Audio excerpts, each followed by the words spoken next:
Hello and welcome to My PGCE, a podcast documenting my journey as a trainee teacher, with a special focus on mental health.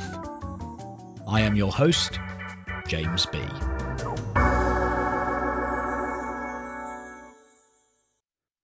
Every journey starts with a call to adventure. So in this, the first ever episode, I will be discussing my motivations. I will try to answer 3 questions. First, why do I want to become a teacher? Second, why do I want to become a maths teacher in particular? And third, why am I making a podcast about it? First, a disclaimer. I will do my best to explain my motivations as I currently understand them, but I think our true motivations, in all their detail, often only become clear much later on, when we can look back and see the bigger picture. So I will no doubt return to this topic throughout my PGCE and throughout this podcast. But without further ado, on to the first question. Why do I want to become a teacher? In a nutshell, I want to become a teacher for the sake of my mental health. Now that may sound rather odd, because aren't teachers some of the most stressed people on the planet? Well, in truth, I don't know, because I haven't yet started. But allow me to explain why I think being a teacher would in fact be good for my mental health. I've struggled on and off with my mental health for some time now. It was during my second year as an undergraduate, in 2015, when I first started to notice the symptoms of depression. Although I didn't know that's what they were at the time, I just knew that I felt very low, I struggled to motivate myself, and generally felt as though I was living inside a cloud. My depression has since settled into the pattern of seasonal affective disorder, which basically means I get depressed during the winter months. And that's great to know, because once you can put a name on a problem, it becomes less scary. It takes a definite shape and you can grapple with it and hopefully find a solution. And I've since developed various strategies of keeping the depression at bay during the winter months. But it was only a year later, in my final year as an undergraduate, in 2016, when depression's partner in crime, anxiety, also caught up with me. It all came about in response to a health scare. The doctors thought I may have had a heart condition. So I was in and out of hospital, having all sorts of tests done, and in the end it turned out that my heart's just fine. But the test results took a while to come back, and in that time I developed an anxiety disorder. In particular, I developed panic disorder. Basically, I was so terrified that at any moment my heart could explode in my chest, that I was suffering several panic attacks a day, which for me would manifest as dizziness. So I was just dizzy all the time, which was pretty horrible. And even after I found out that my heart was in fact perfectly fine, the anxiety never left me alone. It's like it only needs one opportunity to get into your head, and once it's there for good. The anxiety came towards the end of my undergraduate degree, but before I had any real time to reckon with it, I was due to start my postgraduate degree, a 2-year research course, and it was during those 2 years that I would say my mental health was at its absolute worst. I promised myself that after I'd graduated, I would step back and take some time to figure out how to manage my mental health problems in a more proactive and sustainable way. So that's what I did. I had a part-time job at the university library where I would shelve books. It was a very peaceful job. And the rest of the time I spent trying to improve my mental health. And my mental health did improve. I worked out various ways, not only to mitigate my mental health problems as and when they arose, but also to preempt them.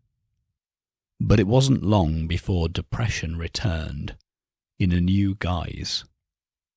This time, it was driven by a sense of purposelessness. Sure, I had my job at the library, where I would stack books on shelves, but that didn't seem enough to give me a sense of purpose.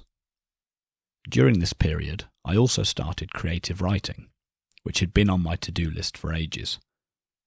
So I finally learnt how to craft a narrative. I learnt that any narrative has a beginning, a middle, and an end, which usually correspond with conflict, struggle, and resolution. I started to look for narratives or stories wherever I could find them. And it wasn't long before I realised that unless I could interpret something as having a narrative, then it held no meaning for me. And I wouldn't be surprised if the same holds true for everyone. Think about it. Take a look at the things that you find meaningful in your life and ask yourself whether they involve conflict, struggle, and resolution. I bet they do. Anyway, armed with this new idea, I soon started analysing my own life. My life was certainly easier now, and I'd worked out various ways to manage both my anxiety and depression, which perhaps I can go into in a future episode. But in being easy, my life lacked conflict and struggle, and so I couldn't interpret my life as having any sort of overarching narrative, and it was therefore meaningless. This is what I mean when I say I lacked a purpose. And it was the feeling of purposelessness that reopened the door to a new kind of depression. But this time the problem was well formed. I was depressed because I lacked a sense of purpose. So all I had to do was find a purpose, which couldn't be too difficult. So I started to look around and almost immediately found teaching. I can think of nothing more important than helping young people develop the skills and confidence they need to face their futures.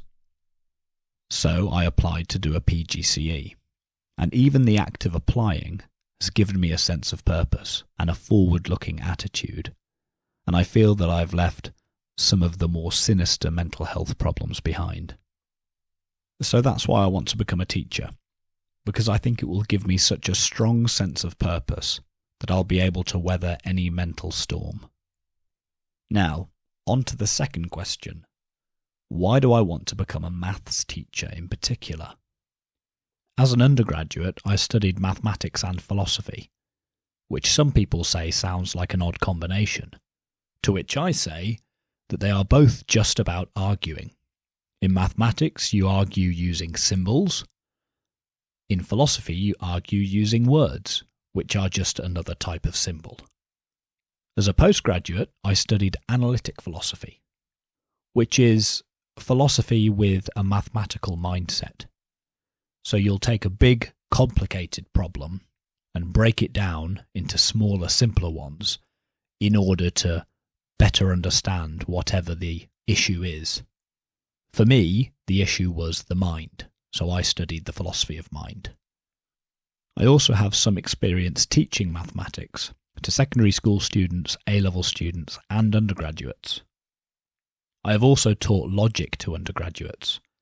Logic formalises the rules of mathematics, which sounds rather complicated, but essentially, if mathematics were a house, then logic would be the ground it was built on. So mathematics was certainly a good option for me to teach, but it wasn't the only option. Given my background in philosophy, I could have also gone for religious studies, which has some philosophical content, or, given my background and interest in creative writing, I was even thinking about English literature. So why did I go for maths over religious studies or English literature? My initial reasons were entirely pragmatic and probably some of them quite naive. First, I already have the subject knowledge when it comes to mathematics. Had I chosen religious studies or English literature, I would have had to have taken a subject knowledge enhancement course. Second, I thought maths would be easier. I've heard that two of the things that make life difficult for a teacher are lesson planning and marking. I thought that lesson planning would be easier for maths because in my own experience, maths teachers have always been fairly hands-off. They would run through a worked example at the beginning and then pretty much leave students to work through a list of exercises. And then we would perhaps have a debrief at the end. So that type of lesson certainly seems easier to plan for than a lesson in religious studies or English literature. And I thought marking in mathematics would be easier too, purely because in maths the answer is either right or wrong. There's no grey area. And sure, you have to take working into consideration too, but even with the working, it's either right or it's wrong. A tick or a cross. The same can't be said for English literature and certainly not religious studies, where the grey area is where all the action happens. My third initial reason for choosing mathematics was that it's in much higher demand, which is reflected by the fact that maths PGCE students are eligible for, at the very least, a £24,000 bursary. There is also a £26,000 scholarship available. And I like the idea of having a skill that's in demand all over the country, if not all over the world. I'd say that this is the biggest extrinsic motivator for my wanting to become a maths teacher. But none of these reasons would sound very good on an application form. So I had to come up with something else, something more romantic. And in the process, I convinced myself that the true value of teaching mathematics runs much, much deeper. Here's what I ended up writing on my application form. I want to teach mathematics because mathematics teaches us how to think. It teaches us how to abstract, how to identify and extract what is essential to a problem. It teaches us how to solve big, complicated problems by breaking them down into smaller, simpler ones. And it teaches us how to use tools to solve problems. In mathematics, these tools are called formulae. If a student can master these skills, they can master the world. So, that, I would say, is my deep motivation for wanting to become a maths teacher. And that's the motivation that I think will sustain me through all the trials and tribulations of trying to teach mathematics to teenagers. Now, on to the third and final question. Why am I making a podcast about all this? First and foremost, I love podcasts. I think it's the most intimate form of media. I've made one podcast before, which I really enjoyed, and I would like to continue making one. Second, there seems to be a gap in the market. There's at least one other PGCE-specific podcast, but it doesn't have a special focus on mental health. So perhaps I can fill that gap. As for why I want to focus on mental health, well, it's a topic that's very close to my heart, given my own experiences and the experiences of my immediate family. I'm also very interested in mental health, given my background in the philosophy of mind. But I've also heard the PGCE on several occasions described as a course that would break me. So I thought it would be a good idea to document my mental health throughout, which may itself prove therapeutic for me and maybe even for some listeners. The third reason I'm making a podcast is that the PGCE involves a lot of reflection, which no doubt reflects the fact that being a teacher should also involve a lot of reflection. So I thought that making a podcast would help me reflect on my experience and hopefully improve my performance. Okay, I think I've now answered all three questions, so we can bring this first episode to a close. I hope to make at least 2 more episodes, maybe 3, before I start my PGCE. I want to do 1 episode on the application process and another episode on the preparation I've done so far. So keep an eye out for those. If you enjoyed the episode, please spread the word in person and on social media. You can follow the podcast on Twitter @mypgcepod or email mypgcepod@gmail.com. Please subscribe, rate and review in your directory of choice.